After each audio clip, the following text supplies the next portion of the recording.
አንድ ሰው አጅሩ የሚበዛው ፈተናው በበዛ ቁጥር መሆኑን ሊያውቅ ይገባል። በፈተናው ልክ አላህ ዘንድ የሚያገኘው ምንዳ ይበራከትለታል። በዚህም የተነሳ ነቢያት ተፈትነዋል፣ መልካም የአላህ ባሮችም ተፈትነው አልፈዋል።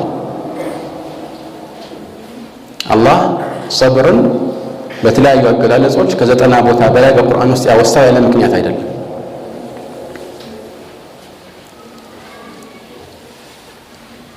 አንዳንድ ጊዜ ሰዎች በዚህ በዱንያ ላይ በጣም ከባድ የሆነ ችግር ያጋጥማቸዋል። የሚወዱትን ሰው ሊያጡ ይችላሉ።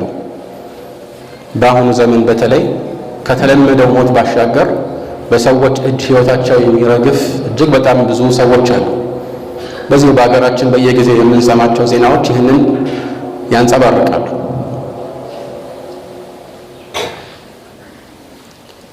እነኚህም ምንም እንኳን በእንደዚህ አይነት ፈተናዎች ሁላችንም ባንፈተንም ግን ትዕግስት ማድረግ የግድ እንደሆነ እናስታውሳቸዋለን።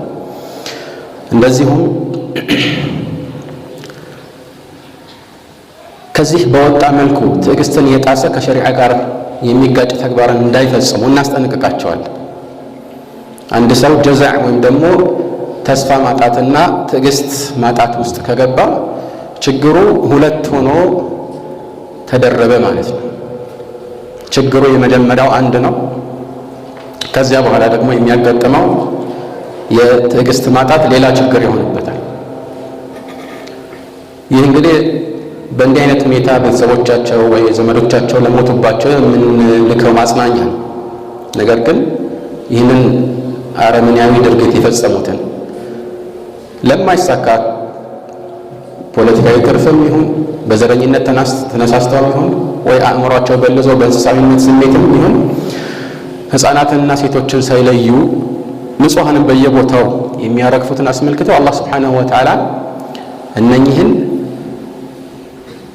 ቅጣቱን አውርዶባቸው ለሌሎች መቀጣጫ አድርጓቸው እንዲያሳየን እንማጸነዋለን።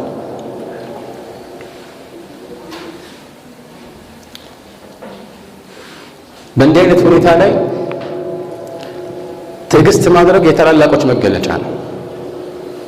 ስለ ትዕግስት ሲወራ ሲነበብ ሲሰማ ቀላል ነው። ግን ያኔ ችግሩ ሲደርስ በትዕግስት ነገሩን ማሳለፍ ነው እውነተኛ የሃይማኖት መገለጫ። ኢነመ ሰብሩ ዐንደ ሰድመቲል ኡላ፣ የመጀመሪያው የችግሩ ወቅት ጊዜ ነው እውነተኛ አንድ ሰው ታጋሽ የሚባለው።